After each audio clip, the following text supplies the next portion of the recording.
မင်းဘာဗီဒီယိုလေးကြည့်လဲဆိုတော့ဒီဗီဒီယိုမျိုးကြည့်ပါတယ်ခင်ဗျာဘယ်ဗီဒီယိုလေးလက်ရှာလဲဆိုတော့ဒီဗီဒီယိုမျိုးလက်ရှာပါတယ်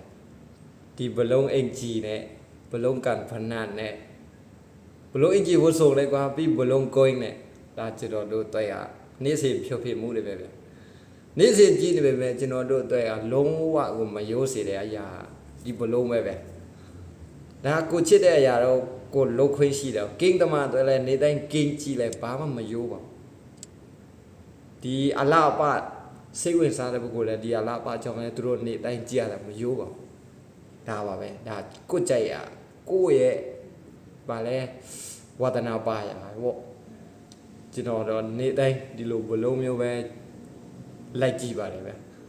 စောအချောတွေအလားတွေတော့အဲ့လိုထိကျွန်တော်မကြည့်ပါဘူးတခါတည်းတန်းကြော့ပါတယ်ဘာဖြစ်လို့လဲဆိုတော့ကိုချစ်နေတဲ့အရာကအဲ့ဒါတွေတိတ်အချိန်မတန်သေးလို့ဗျာကိုချစ်နေတဲ့အရာခုအချိန်ကြီးတယ်အခုတော့ဒီအတိုက်ကိုပဲချစ်နေတာဆိုတော့ကြံတဲ့အရာအဲ့လိုထိ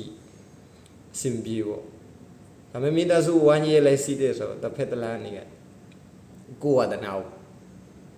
ဖော်ဆောင်တော့တစ်ဖက်တစ်လမ်းကတော့မိသားစုအတွက်ငွေရှာပြတာပေါ့ဒါတဘာဝပဲ